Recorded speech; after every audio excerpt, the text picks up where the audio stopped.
Hi hello నమస్తే welcome to 100 TV.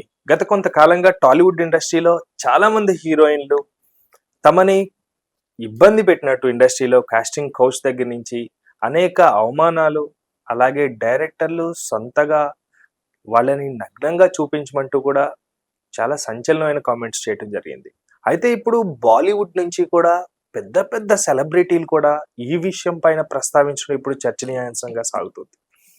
అసలు ఇండస్ట్రీలో ఏం జరుగుతుంది అనే ఆ క్వశ్చన్ ప్రతి ఒక్కరి మైండ్లో కూడా తొలుత వచ్చే అంశంగా కూడా కనిపిస్తుంది. సో ప్రస్తుతం దానికి సంబంధించి ఆ స్టార్ హీరోయిన్ ఎవరు, ఆ స్టార్ హీరోయిన్ ఎవరిని ఉద్దేశించి ఆ కమెంట్స్ చేశారు, లేకపోతే ఆవిడకి జరిగినటువంటి అవమానం ఏంటి అనేది మనతో మాట్లాడడానికి సినీ జర్నలిస్ట్ అలాగే లైఫ్ కోచ్ జగదేవ్ గారు ఉన్నారు. సార్తో మాట్లాడే విషయాలు ఏంటో తెలుసుకుందాం. నమస్తే అండి. నమస్తే. సో ప్రస్తుతం టాలీవుడ్ కాదు, బాలీవుడ్ కాదు, ఏదైనా కానీ సినిమా ఇండస్ట్రీ అని అనుకుంటే లేడీ క్యారెక్టర్స్ స్టార్ హీరోయిన్స్ కి వేధింపులు మాత్రం తప్పట్లేదు అనేది ఈరోజు ప్రస్ఫుటంగా బాలీవుడ్ లో ఉన్నటువంటి పెద్ద హీరోయిన్ గా చెప్పుకునేటువంటి శిల్పా శెట్టి గారే. ఎందుకంటే ఆవిడే కమెంట్స్ చేశారు. చేసిన తర్వాత పెద్ద హీరో పైన ఎలిగేషన్స్ చేయడం జరిగింది. సో ఏంటంటే అసలు ఏం జరుగుతుంది ఇండస్ట్రీలో, లేకపోతే ఎంతవరకు నమ్మాలి? ఎందుకంటే పేర్లతోటే బాహటంగానే చెప్పేస్తున్నారు, ఇలా జరుగుతుంది, ఈయనతో ఇలా జరిగింది, ఆయనతో ఇలా జరిగింది. సో ఎంతవరకు నమ్మాలి? వాస్తవాలేనా, లేకపోతే ఫేమ్ కోసం ఏమైనా ఇలాంటివి ఇండస్ట్రీలో చేయాల్సి వస్తుందా, తప్పదా అన్న కోణంలో చూడాలా? వాస్తవాల అంటే ఒక్కొక్కళ్ళు ఎక్స్పీరియన్స్ ఒక్కొక్కలాగా ఉంటుంది. బట్ అంటే ఏ ఇండస్ట్రీ అయినా బాలీవుడ్, టాలీవుడ్, కాలీవుడ్ అని పక్కన పెడితే చాలా మంది అంటే ఇప్పుడు దానికి బెస్ట్ ఎగ్జాంపుల్ ఏంటంటే ఒక 10 మంది అందగత్త అమ్మాయిలు ఉన్నారు. వీళ్ళందరూ ఇంకా హీరోయిన్స్ కాదు, కథానాయిక పాత్రలకి పోటీ పడుతున్న ఈ 10 మంది అందగత్తలు. 10 మందిలో 10 మంది వరకు వచ్చారు ఫైనల్. కంటే 10 మందికి టాలెంట్ ఉన్నట్టేగా. 10 మందికి సినిమా రోడ్డే ఉంటాయి. సినిమా ఇప్పుడు ఒకటే 10 మంది టాలెంటే, 10 మంది అందగత్తలే, 10 మంది డాన్స్ చేస్తారు, యాక్టింగ్ చేస్తారు, అన్ని చేస్తారు. మరి ఎట్లా ఛాన్స్? సో అక్కడ డైరెక్టర్ దృష్టి ఒక పర్టికులర్ పర్సన్ మీద పడుతుంది. మేబీ డైరెక్టర్ యాంగిల్లో ఆమె బాగా చేస్తుందరా అనిపించవచ్చు, లేదా మధ్యలో ఉన్నవాడు నీకు డైరెక్టర్ దీన్ని ఓకే చేశాడు, దీన్ని ఖచ్చితంగా ఓకే చేయాలి, మనం దీన్ని వాడుకోవాలని చెప్పి మధ్యలో వాడు చేయొచ్చు. డైరెక్టర్ పేరు చెప్పి ఈడు వాడుకోవచ్చు, లేదా డైరెక్టరే వాడుకోవచ్చు, లేదా వీళ్ళలో అరే నాకన్నా 9 మంది టాలెంటెడ్ గర్ల్స్ ఉన్నారు, నాకెలా ఛాన్స్ అంటే నేను కంపల్సరీగా సరే ఒకసారి కమిట్ అయిపోతే ఏముందిలా అనుకున్న వాళ్ళు కూడా ఉన్నారు. ఛాన్సెస్ ఉన్నాయంటే నేను అందరూ అలా ఉంటారని అనట్లేదు. బట్ అది ఏమీ లేకుండా నాకు వస్తేనే చేస్తాను, నా టాలెంట్ బేస్ చేసి ఇస్తాను అని అనుకునే వాళ్ళు కూడా ఉన్నారు. ఆ టాలెంట్ బేస్ చేసి కూడా అదృష్టం ఉండాలి. కోట శ్రీనివాసరావు గారు ఎప్పుడు శాట్లీ పెదాల మీద కోట శ్రీనివాసరావు గారు ఎప్పుడు కూడా ఒక పదం వాడేవారు, అంటే గుమ్మడికాయంత ప్రయత్నము, గుమ్మడికాయ లేదా పనసకాయంత టాలెంట్ ఉన్నప్పటికీ ఆవగింజంత అదృష్టం లేకపోతే nobody can survive. A industry అంటే ఒక సినిమా అనే కాదు, ఏ రంగంలో. చాలా మంది ఏమంటారంటే దాన్ని 99% హార్డ్ వర్క్, 1% టాలెంట్ అని కూడా చెప్తూ ఉంటారు. సక్సెస్ అయిన దాన్ని బట్టి డిపెండ్స్ అపాన్ సిచ్యువేషన్. కొంతమందికి కొన్నిసార్లు కొన్ని సినిమాలు చూడండి భలే అనిపిస్తాయి. సినిమాలో కంటెంట్ ఏమి ఉండదు, 100 కోట్ల క్లబ్ లో చేరిపోయి ఉంటుంది. మర్యాద రామన్ ఎగ్జాంపుల్. కంటెంట్ లేదంటే లైవ్ తెరకెక్కించే విధానం అలా కూడా ఉండదు. కొన్ని ఆ పర్టికులర్ సిచ్యువేషన్ లో మంచి పోటీగా సినిమాలు లేకపోవడము, లేకపోతే ఇంకే ఇతర కారణాల వల్ల అవి ఎందుకు హిట్ అయిపోతాయి తెలియదు, బ్లాక్ బస్టర్లు అయిపోతాయి. కొన్ని సినిమాలు బాగుంటాయి, అరే బాగుంది కదా ఇది ఎందుకు ఆడలేదు అనిపిస్తుంది. మీకు అర్థమవుతుందా? అంటే అలాంటి కొన్ని ఎగ్జాంపుల్ నేను చెప్పలేని చెప్తే ఆ దర్శకుడు యొక్క మనోభావం దెబ్బతీసినట్టు అవుతుంది, లేదా హీరో యొక్క మనోభావం దెబ్బతీసినట్టు. ఇంకో దగ్గర ఒక పెద్ద స్టార్ హీరో చాలా ఇబ్బందికరంగా ఉంటాడు చూడడానికి కూడా, కానీ వాడికి అవకాశం ఇస్తూనే ఉంటారు. మరి దాన్ని అదృష్టం అనాలి, ఏమనాలి? సో తర్వాత వాడి యొక్క టాలెంట్ బయటపెట్టి అన్ని చూడొచ్చు. కానీ అట్లా అంటే ఇలాగ రకరకాలుగా ఆలోచించే టైంలో సో అట్లా అంటే ఇది అదృష్టము టాలెంట్ గురించి ఇది మాట్లాడదు. అయితే మీరు అన్నట్టు శిల్పా శెట్టి గారు లాంటి వాళ్ళు మాట్లాడారు అని అంటే చాలా మంది మాట్లాడారు. ఎక్సలెంట్ క్రేజ్ ఉన్న హీరోయిన్. అంటే మీకు ఎలా చెప్పాలి, బాజీగర్ అనే సినిమాలో గెస్ట్ రోల్ అనమాట. షారుఖ్ ఖాన్ గారికి ఢర్ తర్వాత వచ్చిన ఢర్ సూపర్ హిట్ సినిమా. ఆ తర్వాత ఆయన సోలోగా చేసిన super hit movie, first super hit movie నాకు తెలిసి బాజీగర్.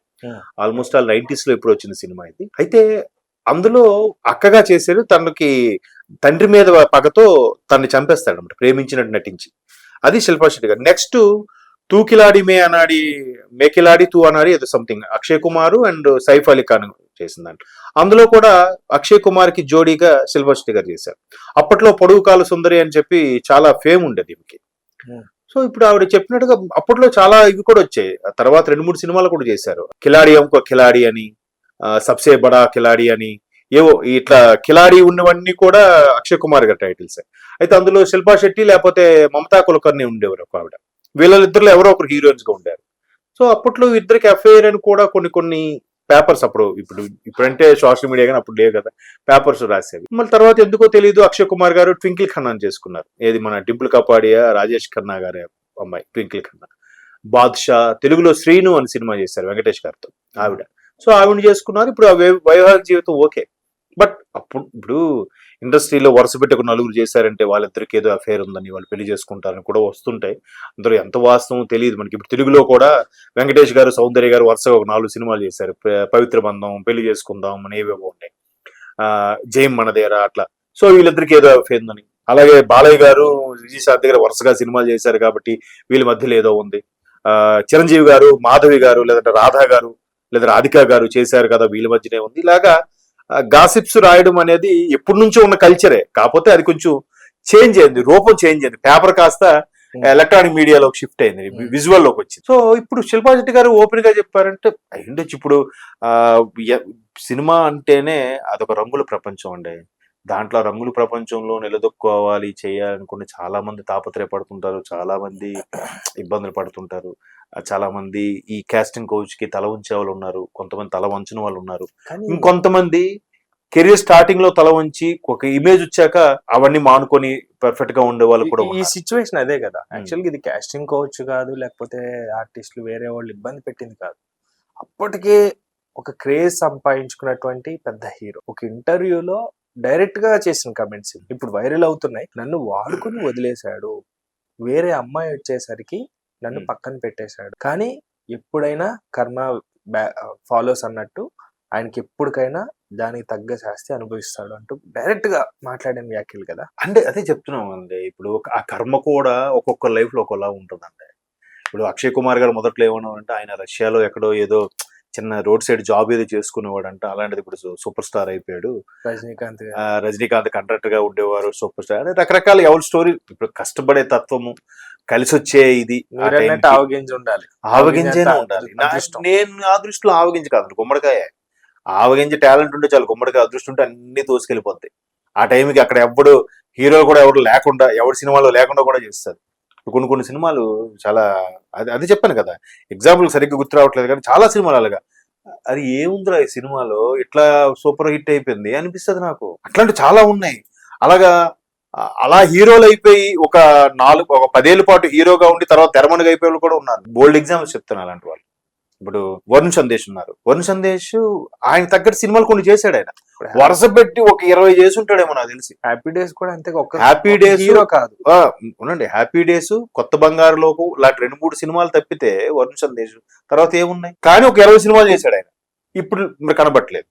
అలాగే రాజా, ఆయన ఇప్పుడు చర్చ్ ఫాదర్ పాస్టర్ అయిపోయారండి. ఆనంద్ మంచి కాఫీ లాంటి ఆనంద్. తర్వాత రోహిత్ 16 లాంటి సినిమా చేశారు. తర్వాత శంకర్దామి బీచ్ అండి. బిగ్ బాస్ ఫేమ్ అభిజిత్ గారు ఏమయ్యారు అసలు? ఎంత పెద్ద ఫేమ్ సంపాదించాడు. తర్వాత ఇంకా ఇలాగ చెప్పుకుంటూ పోతే అక్కడ అల్లు శిరీష్ గారు కూడా ఎగ్జాంపులే కదా అలా అనుకుంటారు. అల్లు శిరీష్ గారు కూడా కొన్ని తక్కువ చేశారు. అల్లు ఫ్యామిలీ కాబట్టి అల్లు శిరీష్ కాదండి.